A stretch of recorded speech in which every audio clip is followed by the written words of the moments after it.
Well, hello, Blackhawks Nation. Welcome to the Blackhawks Daily, your favorite recap of the daily buzz around your Chicago Blackhawks. I'm your host, PJ.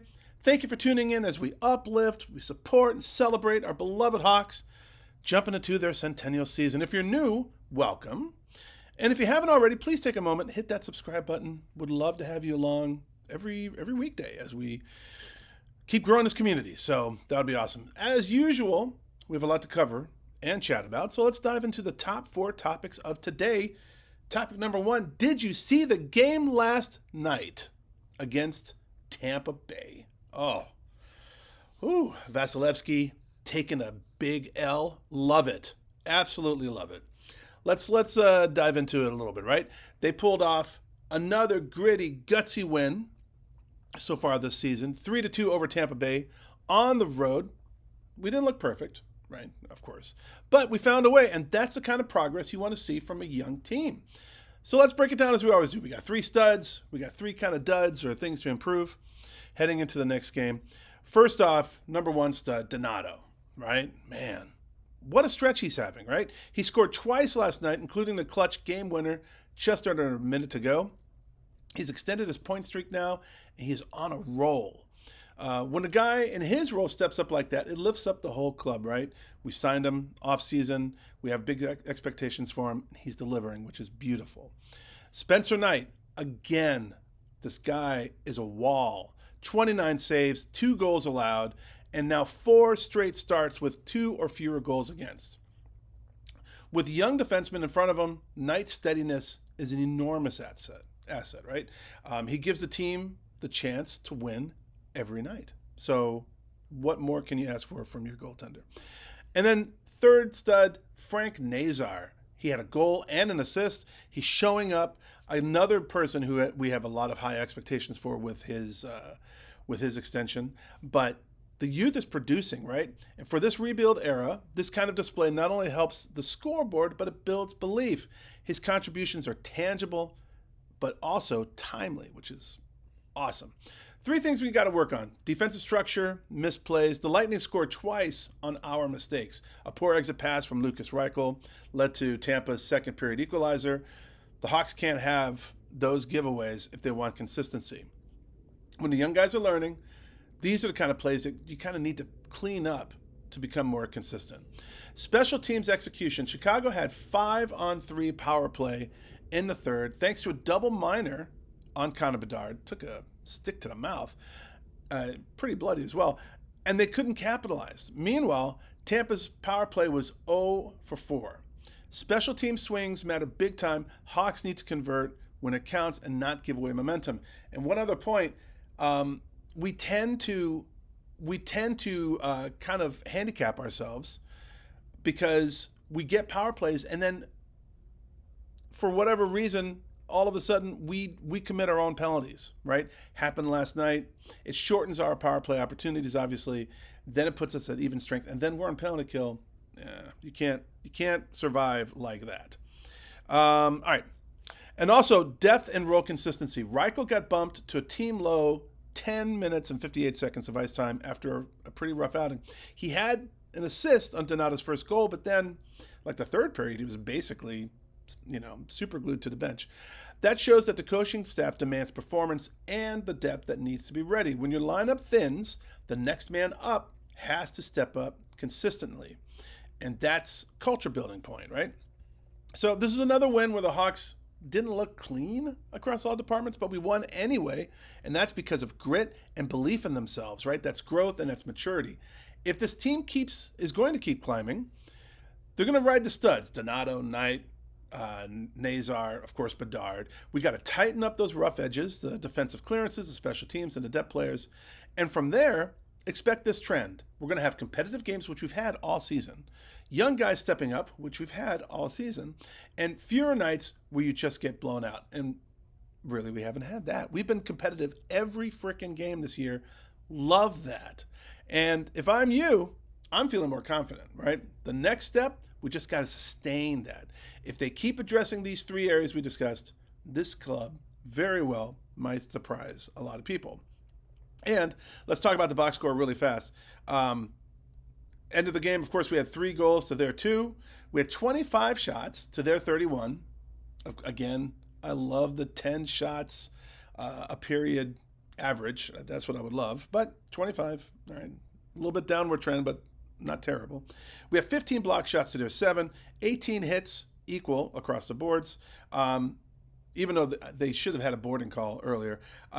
They had 31 faceoffs wins to our 20. Not great. We were 1 of 5 on power play. They were 0 to 4. And they had 12 penalty minutes to our 8. So a win is a win. And I'm going to take it, especially versus Tampa Bay, especially in their house. I'm going to take it. So let me know what you guys think in the comments. As always, love all your comments. All right, moving on from there. We've got why we feel the Hawks aren't freaking out about the 2025 draft, and that's a good thing. So, Scott Powers put out an excellent piece over at The Athletic called Why the Chicago Blackhawks Aren't Sweating Their Next NHL Draft Slot. There's a lot of smart perspective in this piece, where the Chicago Blackhawks stand, how they got here, and what it means if the season ends better than everyone expected. So, as a starting point, expectations were pretty low, right? We're rebuilding, right? Going into the 2025-26 season, almost everyone assumed the Blackhawks would end up being one of the NHL's bottom dogs, right? 31st, 32nd, worst or second worst. Powers noted that projections had Chicago finishing around 70 points, basically dead last. So when the Hawks came into this season and grabbed 10 points in 8 games, well ahead of last season's pace, it raised eyebrows. I think for us to get 10 points last year, it took us 13 games to do that. So in short, the expectations, throw them out the window, right? The team was projected to be a bottom feeder, and now they've already outpaced that projection. That alone is meaningful. So here's where it gets interesting. The rebuild blueprint laid out by GM Kyle Davidson isn't about winning now, it's about winning right. Powers explained the strategy. After he took over in March 2022, Davidson's first task was fixing the prospect pool. The 2022 draft, Hawks had 0 first-round picks, yet managed to walk away with 3 first-rounders, Korchinski, Nazar, and Renzel. They've added second, and then they also added second and third-rounders. In 2023, they landed their franchise anchor, Bedard, obviously, thanks to a favorable lottery outcome. Thank you, hockey gods. And that changed everything. 2024, they drafted arguably the best defenseman available at number 2, Levshinov, and added high-end forward talent as well. So even if the Hawks finish better than expected, the plan isn't derailed. Even a top 10 pick now is still very helpful, obviously. They aren't panicking about dropping further in the draft. They're building for long term. But there's a pivot point. What happens if they do get better, right? If Chicago finishes significantly better than expected, let's say they're out of the basement competing for real, that's still fine within the plan. They're already loaded their pipeline. They got Bedard, Nazar, Knight, a young D who's very talented. So losing out, losing out on the very top pick, it's not a catastrophe. Drafting, say, 8th through 10th instead of 3rd, still probably a player who can contribute in 2 to 3 years. And it affords us a little bit of luxury, right? When your core is built from within, you avoid being forced into bad contracts, overpaying vets, or compromising long-term depth just to make a splash. Powers writes that the Hawks are confident when they can build almost entirely from within, and that dropping a few points in the draft, it's not a deal breaker.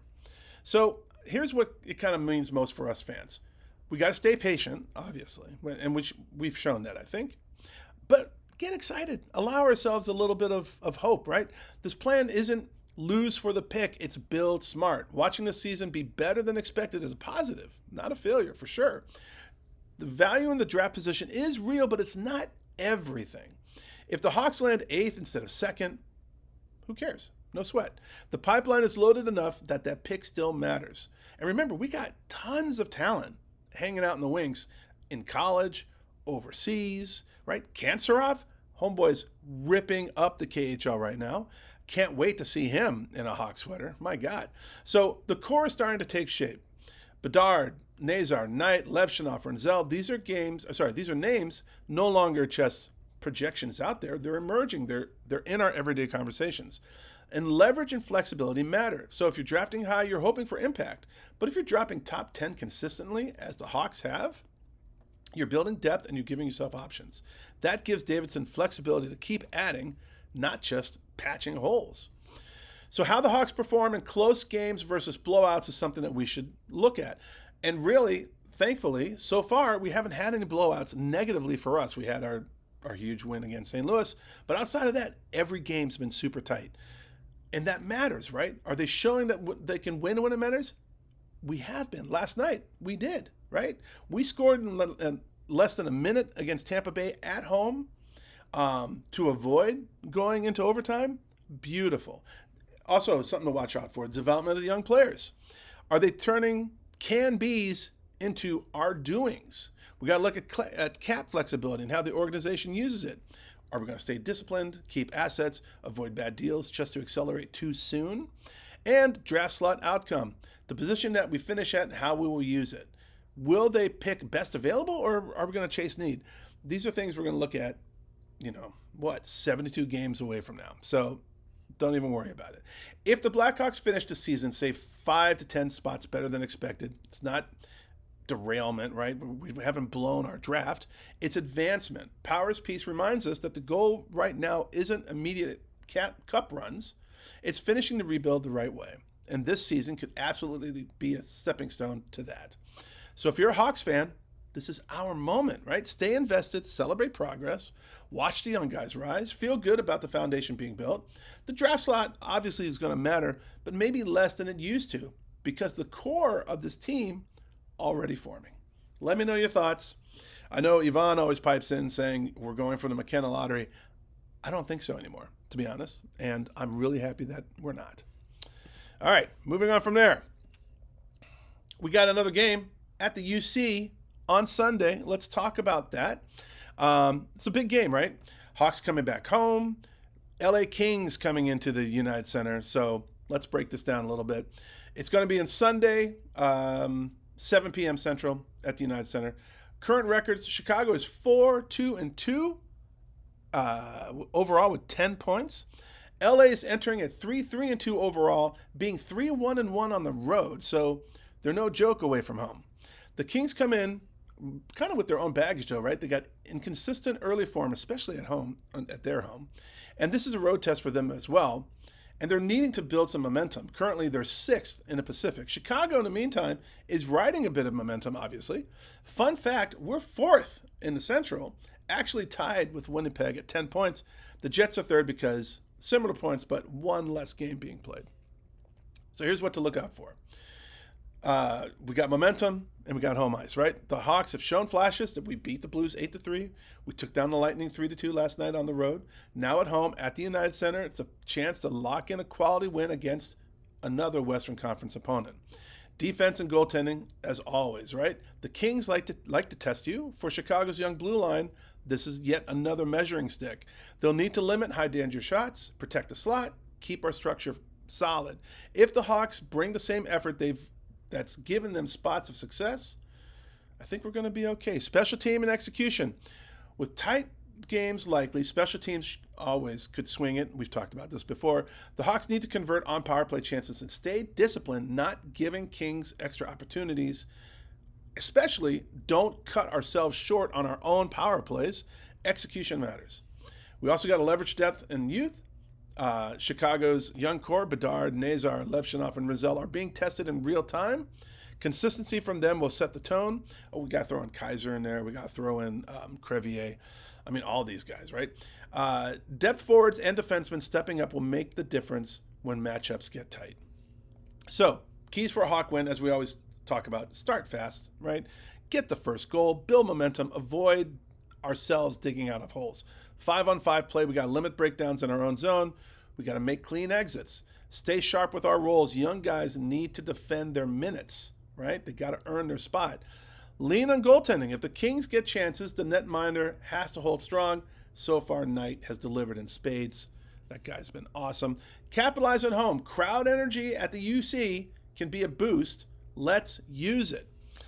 I see Chicago coming out with some controlled intensity, right? The Kings are going to push for sure. They're good on the road, but the Hawks can impose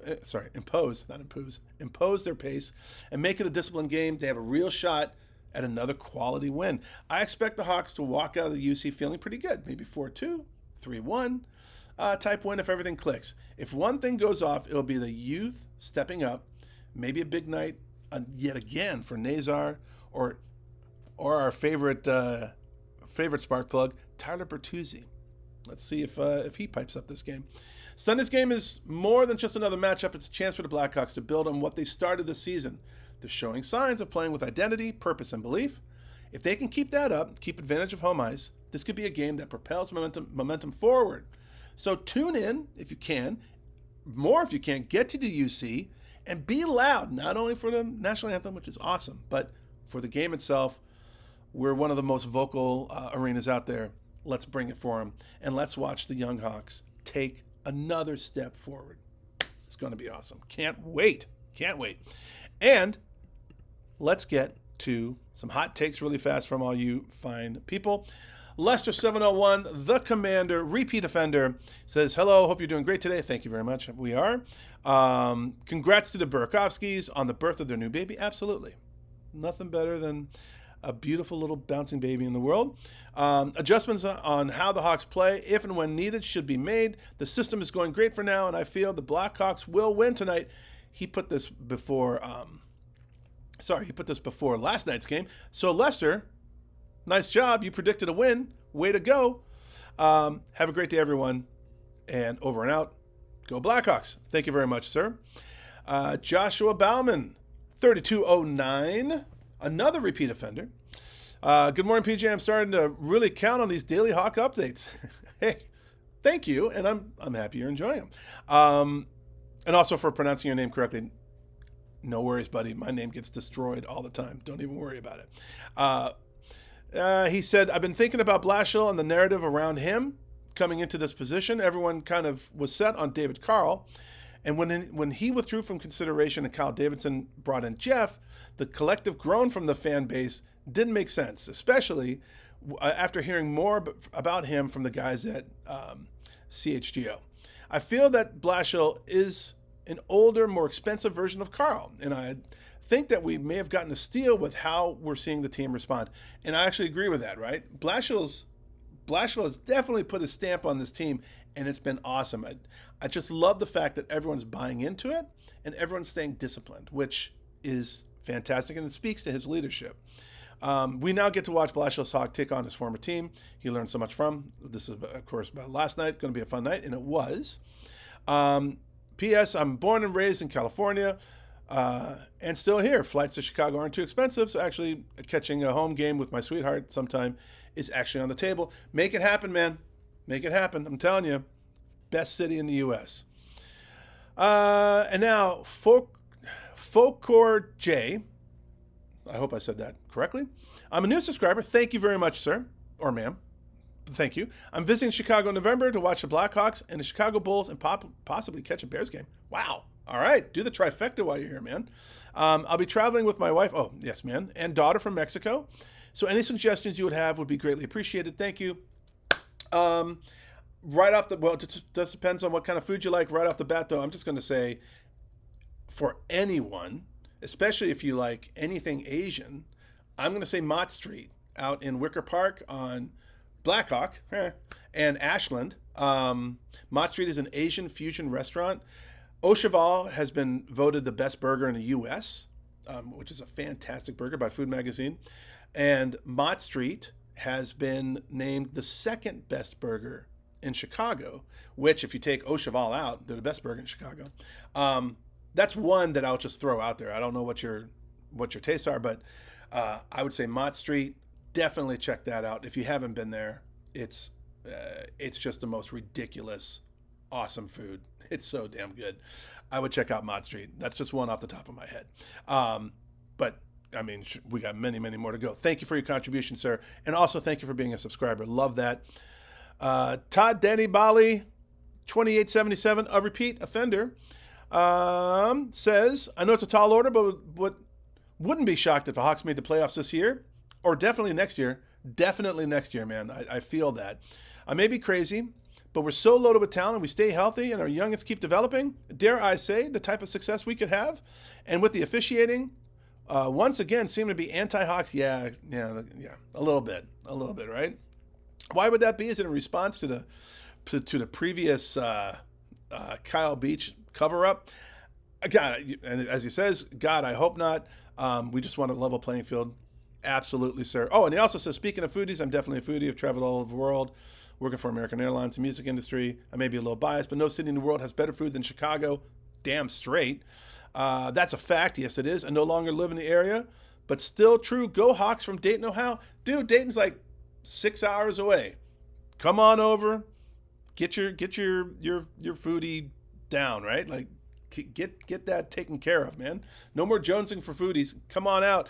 And another one I'll throw out there is Arazu on Milwaukee, Costa Rican, only accepts cash, super cheap food, and just freaking delicious. So that's another one. And Riccobeani's. All right, don't even get me started on this. Guys, I really appreciate it. That's going to be a wrap for today, Blackhawks Nation.